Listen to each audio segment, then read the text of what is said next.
beautiful. Ulira fumu. Mutima wenyene. Yari kaza sala. Never nage. Timbira watulide DJ. Yoba kutandike kunande. Moja kasi senyala fumpulira ngezene ngoye zimpuze. Ori musana mubute wechite. Dosi esanyu jompanze lama yana kanyiriro bekamese. Muno uwami wajita. Mkorazayo kwesuna. Obulungi wegoba na malaika. Eyona newekosa. Bukana pola babe. Pite munera bikolera. Wateri dengari. Wabulari nechipawa. Ulira fumu. Mutima wenyini. Because baby. Neza.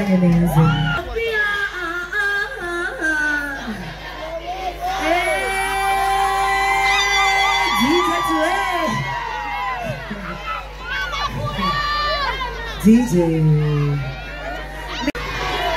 baba lokutuagala buli mwaka ne mujja nemutulaga mukwano tusinge ddala wangi Christmas mugiwulira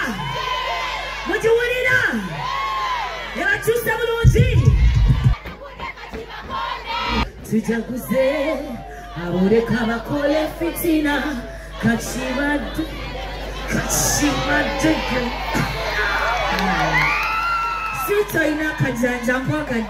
Rema Namakula yakubye show eyabadde nnungi nnyo ku Christmas yabadde ku kalenda era nga ekivulu ky'oku kalenda kyategekeddwa omukulu Samisa Kisemakula mukwano gwe nnyo era bwe beddira omuziro ogumu. So show yabadde yakabi nnyo ku Christmas. Rema yazze ayambadde black nga bw'omulaba yenna n'engatto yabadde ya black. Anga bulijjo yalinye ku stage ne vibe eyakabi n'abaana abawala abato babadde babiri ku luno okwawukanako ne bulijjo olumu abeera n'abana okusingira ddala abadde abeera n'abawala bana naye ku luno ate bano banjawulo olaba nti bano byaleese ku luno baana bawala bato ate nga balabika bulungi nga bw'obalaba awo. So kyabadde kyakabi nnyo omukyala Rema Namakula biyaze ku kalenda ku Christmas yalinye ku stage ng'obudde bukyali era abaana abo abawala officially kati bakola nabo.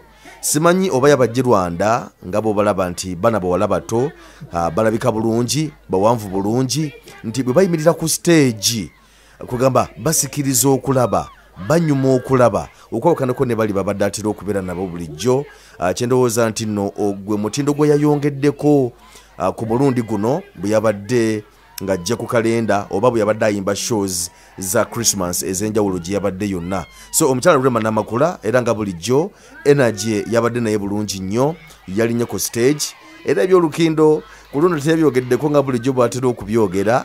Ku luno yasinze nnyo kutukuba ndongo kye yasinze okukola ku Christmas ku kalenda awo yabadde era Rema of course alabika bulungi nga bulijjo wabula ka size ko keeyongeddemuko ndowooza emirimbo oba gyemingi Dr. Amuza amulabiridde nnyo naye nga bwe tuba tulaba bw'omulaba bw'oti ka size olaba nga keeyongeddemuko katono ate nga nenga okunyirira kweko na buli kimu kyonna. So yaze natukuba endongo yatukubye ennyimba zabadde ziwirirako ddala yayimbye ennyimba ezabadde ziwirirako ddala era nga abadigize bakyamuse nnyo yabadde ayimba nabo yabadde ayimba nga bwebamuddamu bwayimba bwebamuddamu bamufuye ensimbi empitirivu ddala abawagizi nga bulijjo manyi Rema ye kasitalinya ku stage bwati kasalinya ku stage abawagizi bonna batabuka embeera yonna n'ekyankalana.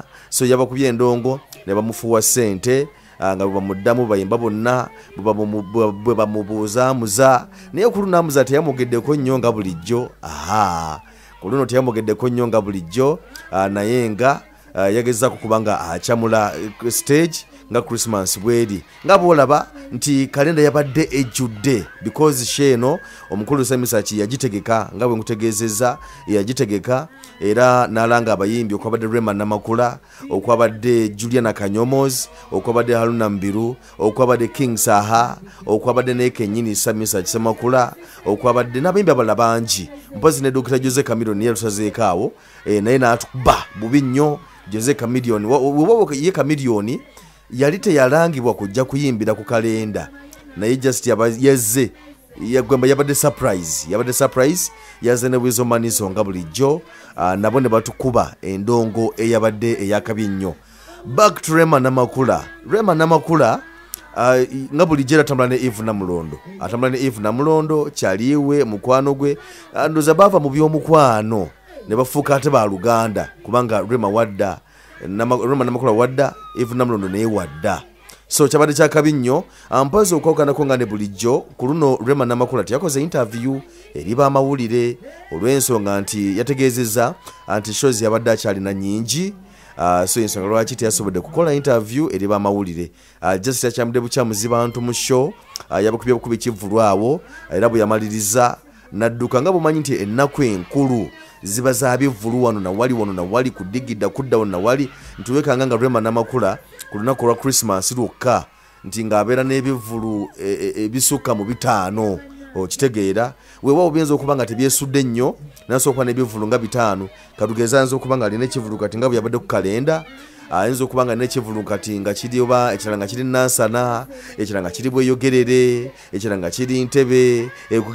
kugamba nga tebyesudde nnyo nti nga mu ssaawa ng'emu bw'aba nga avudde ku show esooka ng'asobola okubatukako amangu abali ku show endala so kati olw'okulokola obudde teyasobodde kukola interview era bw'atyo n'atuddukako omukyala Rema Namakula. Ennaku zino yakyusaamu yagula emmotoka zibayita drone zibakazakira drone ennaku zino zibagamba ziwamba nnyo abantu agati ye mwatambulira drone era alina tiimu nnene ennaku zino gyatambula nayo simanyi bakyabadde ku Christmas kokka naye nga yabadde ne tiimu yabadde nnene nnyo yagezaako okutambula naye okuli manager we Every Namulondo nga bwe nkugambye naye yabaddewo dereva waabwe naye kennyini mwabadde n'abavubuka abalala awo era ndoza nabo bali ku tiimu ya Rema Namakula so bagezaako okutambula nabo so babadde batambulira mu drone mpya simanyi drone eyo oba ye nga yagigula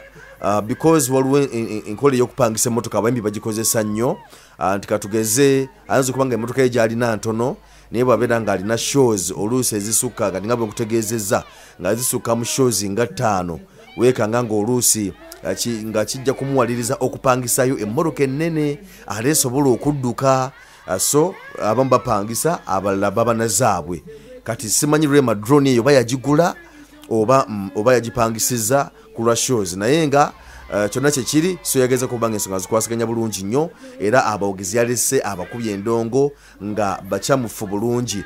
Rema Namakula ndowooza black ono yemu ku favorite colors ze kwezo zalina kuba ndaba nnyo ebiseera ebisinga ku stage atera nnyo okwambala black Rema Namakula oyo atera nnyo okwambala bikalakala bya njawulo atera nnyo okubeera mu black oyo era ne ku Christmas bwe yabadde mu kala ya black ng'anyume bulungi nnyo ate abaana abawala yabadde nabo ku stage nabo nga bambadde bulala byaleese ku tiimu ye okuba nga bazina amazina nga batambula naye abaana bawala balabika bulungi nga bwe nakutegeezezza wali ate bazina bulungi kyebakola bakimanyi bakyamusa stage kubanga Rema ye tumumanyi nti omu ku bakyala basinga okukyamusa stage ababeera ne vibe kakati raba yeetaaga omuntu agenda okumubeerako nga muzinyi naye ateeka okuba naye nga asobola okukyamusa stage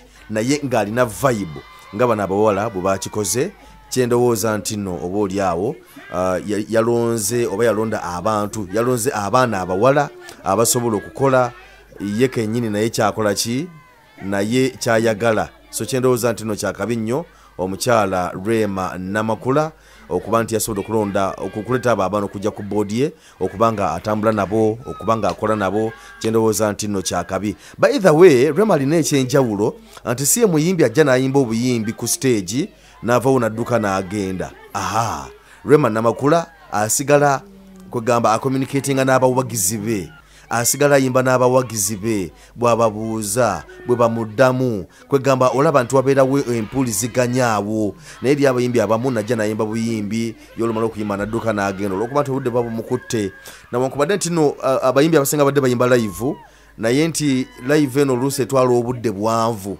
nga bwe nkutegeeza nti Rema Namakula baba n'ebivulu nga biwerako bw'ayimba live nti oluyimba lwe yaliyimbidde katugezerwa dakiika 2 n'ekitundu oba 3 n'obutikitiki obugwamu nti weekanga ng'ayinza okuluyimbira eddakiika nga 5 oba 4 kitegeeza nti obudde bwe byalimaze oba bweyongeramu yensonga lwaki Rema Namakula yayimbye CD naye ng'era mu kuyimba CD yakyamudde abawagizi be era baavuddewo nga bakkiriza nga bagamba nti Rema Namakula atukubye endongo wadde yakavamu ekiwanga ky'abaana 2 naye energy akyamulina akyasobola stage agisobola bulungi nnyo ate nga n'okubadigiza yabadigiziza bulungi nnyo.